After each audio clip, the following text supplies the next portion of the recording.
Assalamualaikum warahmatullahi wabarakatuh. Perkenalkan nama saya Khairunisa Mezura dengan NIM 2305318 dari Fakultas Ekonomi dan Bisnis Departemen Pendidikan Ekonomi. Baiklah, di sini saya akan mempresentasikan hasil diskusi kami mengenai bisnis plan yang telah dibuat pada minggu kemarin, yaitu Tote Bag Ecoprint, dengan dosen pengampu Ibu Armiati, SPD MPD. Adapun materi pembahasan saya pada kali ini, yang pertama adalah latar belakang, deskripsi usaha, rencana pemasaran, rencana produksi, rencana manajemen, serta rencana keuangan. Yang pertama yaitu ringkasan eksekutif. Tote Bag Ecoprint adalah perusahaan yang menghasilkan tote bag ramah lingkungan dengan menggunakan teknik ecoprint yang inovatif. Teknik ecoprint melibatkan penggunaan bahan-bahan alami seperti daun, bunga, dan tanaman lainnya untuk mencetak pola pada kain.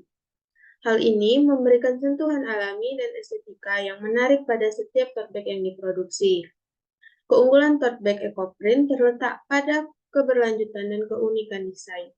Dalam analisis persaingan, kami melihat bahwa pasar tote bag saat ini didominasi oleh produk-produk yang umum dan kurang ramah lingkungan. Dengan menggunakan teknik ecoprint, kami dapat menawarkan produk yang berbeda dan menarik bagi konsumen yang mencari alternatif yang ramah lingkungan. Selanjutnya adalah latar belakang usaha. Tote bag merupakan tas besar berbentuk kantong dengan tali di bagian atas untuk dibawa dengan menjinjing. Tote bag merupakan model tas gaul zaman sekarang yang sedang digemari oleh masyarakat luas, terutama untuk remaja. Selain sebagai tas belanja yang ramah lingkungan, tote bag juga dapat digunakan sebagai tas kerja, tas sekolah, atau bahkan sebagai tas liburan. Dari pikiran inilah kami mempunyai ide untuk membuat bisnis tote bag ecoprint. Selanjutnya, alasan pemilihan produk. Yang pertama ada teknik yang digunakan membuat konsumen tertarik pada produk kami. Yang kedua ada bahan yang digunakan bahan alami dan ramah lingkungan. Yang ketiga memiliki nilai tambah. Yang keempat memiliki keunggulan dan keunikan tersendiri. Selanjutnya ada inovasi. Pemilihan daun-daunan yang unik dan menarik seperti daun rambutan, daun pepaya, daun pandan, daun pisang, daun jeruk, serta daun bunga seperti janda bolong. Yang kedua ada teknik yang kreatif dan inovatif. Yang ketiga ada bahan tote bag yang berkualitas. Yang keempat ada desain kreatif dan profesional. Selanjutnya ada visi, misi, dan tujuan. Adapun visi kami yaitu menjadi pimpinan dalam industri tote bag ecoprint yang ramah akan lingkungan dan inovatif. Yang kedua, menjadikan tote bag ecoprint sebagai pusat penjualan penguasa pasar tote bag ecoprint. Adapun misi kami yaitu menghasilkan tote bag ecoprint yang unik, menarik, dan berkualitas tinggi. Yang kedua, mendorong kesadaran lingkungan dan berkelanjutan dengan menggunakan bahan-bahan ramah lingkungan dan teknik cetak yang berkelanjutan. Yang ketiga ada membangun hubungan yang kuat dengan pelanggan dan mitra bisnis melalui pelayanan yang baik dan kerjasama yang saling menguntungkan. Yang keempat ada mendorong kreativitas dan inovasi dalam desain dan teknik ecoprint untuk terus menghadirkan produk yang berbeda dan menarik. Selanjutnya ada tujuan. Adapun tujuan kami yaitu untuk meningkatkan kualitas produk dan menghadirkan inovasi baru dalam desain dan teknik ecoprint. Materi selanjutnya yaitu analisis SWOT. Yang pertama ada strength atau kekuatan. Teknik pukul daun-daunan memberikan desain yang unik dan alami pada tote bag. Yang kedua ada produk ramah lingkungan dengan bahan-bahan yang berkelanjutan. Yang ketiga ada produk ramah lingkungan dengan bahan-bahan yang berkelanjutan. Yang kedua ada weakness atau kelemahan. Keterbatasan dalam variasi desain pukul daun-daunan. Yang kedua adanya kendala dalam produksi massal menggunakan teknik ini. Yang ketiga kurangnya brand awareness dan visibilitas di pasar. Selanjutnya ada opportunity, yaitu meningkatnya permintaan untuk produk ramah akan lingkungan, kolaborasi dengan seniman lokal atau desainer untuk menciptakan desain yang produk, Yang ketiga ada ekspansi pasar melalui saluran penjualan online dan offline. Yang terakhir ada treatment, yaitu persaingan ketat dari produsen tote bag lainnya, perubahan tren konsumen yang dapat mempengaruhi permintaan produk. Yang terakhir, kemungkinan adanya kendala produksi dalam jumlah besar. Materi selanjutnya yaitu deskripsi usaha. Nama usaha ini adalah Samerananta yang berlokasi di Jalan Patenggangan. Usaha ini dimulai sejak disetujui dan didanai oleh WP. Samerananta merupakan gabungan dari nama Anissa, Mizura, Rani, Nanda, dan Anita yang merupakan kelompok atau individu yang terlibat dalam usaha tote bag ekoprint menggunakan teknik pukul dari daun-daunan. Nama ini dipilih untuk menciptakan identitas yang unik dan personal untuk usaha ini. Dalam konteks ini, Anissa, Mizura, Rani, Nanda, dan Anita merupakan para pendiri atau pengelola usaha yang berkolaborasi dalam menciptakan tote bag yang ramah lingkungan dengan menggunakan teknik pukul daun-daunan. Penggunaan produk kami yaitu sebagai tote bag ini bisa digunakan sebagai tas belanja yang ramah lingkungan untuk mengurangi sampah plastik sekali pakai. Yang selanjutnya ada tote bag bisa digunakan sebagai tas sekolah atau kampus yang stylish untuk membawa buku, laptop, serta peralatan sekolah lainnya. Kedua, ada keunggulan produk. Yang pertama, tote bag ini menggunakan bahan-bahan alami dan tidak menggunakan bahan kimia berbahaya dan bahan sintesis yang dalam proses produksinya. Selanjutnya ada tote bag memiliki desain yang unik pada setiap tote bag-nya dan memiliki ciri khas sendiri. Yang ketiga ada dampak usaha.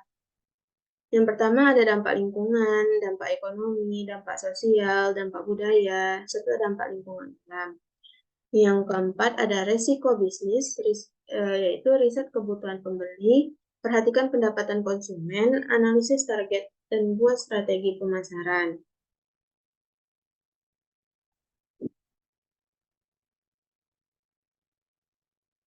Selanjutnya ada rencana pemasaran. Target konsumen adalah remaja, baik laki-laki maupun perempuan yang berusia 14-24 tahun, dengan wilayah pemasaran di sekitar Kota Padang dengan memiliki banyak pesaing yang memiliki beragam motif. Harga dari tote bag ini kisaran 30.000 per pieces. Adapun media yang kami gunakan untuk mempromosikan barang kami yaitu Instagram yang bernamakan samerananta_ecoprint. Selanjutnya ada rencana produksi. Di sini ada bahan baku. Yang pertama ada tote bag. Kain tote bag yang digunakan adalah kain yang ramah lingkungan seperti kanvas, organik, atau serat alami yang lainnya, serta serat yang cukup untuk menahan beban. Di sini memerlukan 10 lembar kain tote bag untuk menghasilkan 10 pieces tote bag. Yang kedua ada daun-daunan. Daun-daunan yang digunakan adalah daun yang memiliki bentuk dan tekstur yang menarik seperti daun pepaya, daun mangga, daun jeruk, daun jara, daun janda bolong, dan sebagainya. Di sini memerlukan sekitar 3-40 daun-daunan. Yang ketiga ada tawas. Bahan tambahan untuk membantu mengikat warna dari daun-daunan seperti daun-daunan pada serat kain. Yang keempat ada cuka. Air cuka juga dapat digunakan sebagai bahan tambahan untuk membantu mengikat warna dari daun-daunan pada kain. Selanjutnya ada alat-alat yang akan dipergunakan, yaitu yang pertama ada plastik mika. Di sini plastik mika hanya digunakan sebagai alat tambahan untuk melapisi tote bag saat dipukul agar tidak kotor. Yang kedua ada baskom. Baskom di sini sebagai alat tambahan untuk wadah merendam kain yang akan dibuat motif dengan teknik pukul. Yang ketiga ada palu.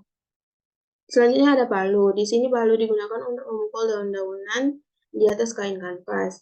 Yang keempat ada gunting. Gunting digunakan untuk memotong bahan sesuai dengan ukuran dan bentuk yang diinginkan. Yang terakhir ada ember. Ember digunakan sebagai alat tambahan untuk mencuci setelah proses ekoprint selesai.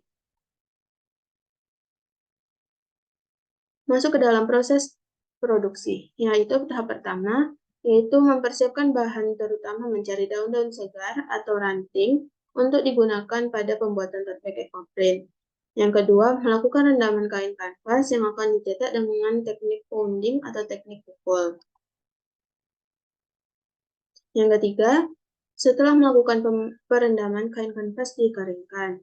Yang keempat, setelah dikeringkan, tote bag tersebut dilapisi di dalamnya dengan plastik, kemudian menyiapkan daun-daun yang akan digunakan di atas kain. Kemudian melapisi daun tersebut dengan plastik sebelum dipukul. Di sini, plastik berfungsi sebagai pelapis kain tote bag agar tidak kotor saat dipukul. Yang kelima, setelah dilapisi dengan plastik, selanjutnya kita masuk ke dalam pemukulan daun-daunan yang dikenal teknik pounding. Teknik pounding dilakukan dengan cara memukul daun-daun pada kain dibantu dengan palu, kemudian dilapisi dengan plastik. Kita memukul daun-daunan pada bagian atas, tetapi kadang-kadang menyesuaikan juga dengan jenis kain-kain kita. Kemudian, melakukan pemukulan pada semua ruas daun. Yang keenam, setelah teknik pounding selesai, angkat plastik dari kain tersebut, lalu diamkan sementara. Selanjutnya, setelah didiamkan sementara, kita masuk ke dalam tahap perendaman dengan cara menuangkan sejumlah air ke dalam ember, kemudian diiringi dengan menuangkan air cuka dan tawas tersebut ke dalam ember. Lalu aduk larutan air, cuka, dan tawas tersebut hingga ia padu. Selanjutnya masukin tote bag tersebut ke dalam ember dan tunggu selama 15-20 menit. Selanjutnya, setelah didiamkan sekitar 15-20 menit, lalu angkat tote bag tersebut dari ember, kemudian jemur. Dan yang terakhir, setelah selesai tote bag dijemur hingga kering, tote bag siap untuk dijual. Materi selanjutnya yaitu rencana manajemen. Bentuk usaha yang kami dirikan adalah persekutuan perdata. Di sini ada struktur organisasi kami, yaitu yang pertama ada pembimbing, direktur, manajer keuangan, manajer pemasaran, manajer operasional, serta manajer hubungan masyarakat. Pembimbing di sini sebagai penasehat dalam menjalankan suatu usaha dan pengembangan usaha tersebut. Untuk direktur, bertugas sebagai merencanakan usaha, mengarahkan dan memotivasi anggota tim agar bekerja dengan baik untuk mencapai target yang maksimal. Yang ketiga, melakukan evaluasi usaha serta evaluasi proses pembuatan. Yang terakhir, melihat dan menyediakan alat dan bahan yang digunakan. Manajer keuangan memiliki tugas yaitu menyusun dan menerapkan strategi dan rencana keuangan, perencanaan anggaran, proyeksi dan laporan keuangan, mengawasi dan bertanggung jawab terhadap keuangan bisnis, melakukan analisis keuangan dan memberikan rekomendasi untuk peningkatan, memastikan patuh pada aturan dan hukum keuangan. Selanjutnya ada manajer pemasaran, yaitu melakukan pengembangan produk, melakukan promosi dengan khalayak, menguatkan merek produk, meningkatkan penjualan, mengembangkan strategi pasar, dan melakukan penelitian serta riset pemasaran. Selanjutnya ada manajer operasional. Manajer operasional memiliki tugas yaitu mengawasi operasional harian, menyusun kebijakan dan prosedur operasional perusahaan, mencapai target dan sasaran yang telah ditetapkan, mengelola sumber daya dengan bijaksana untuk mencapai kesuksesan, serta meningkatkan efisiensi operasional perusahaan. Yang terakhir ada manajer hubungan masyarakat memiliki tugas yaitu mengelola respon organisasi terhadap berbagai isu, memanfaatkan riset untuk segmentasi publik, mengembangkan goals dan objektif untuk bagian humas, serta melakukan riset evaluasi. Selanjutnya ada rencana keuangan. Yang pertama ada sumber pendanaan usaha. Dana dari usaha ini berasal dari tabungan bersama dan bantuan dana bisnis plan. Yang kedua ada rencana anggaran biaya. Yang ketiga menetapkan harga produk. Ini kami menetapkan harga produk sebesar 30.000 satu pieces. Yang keempat ada benefit atau BEP. Mungkin itu saja yang dapat saya sampaikan. Saya mohon maaf apabila ada kesalahan kata. Saya akhiri dengan wabillahi taufiq wal hidayah. Wassalamualaikum warahmatullahi wabarakatuh. Audio Jungle.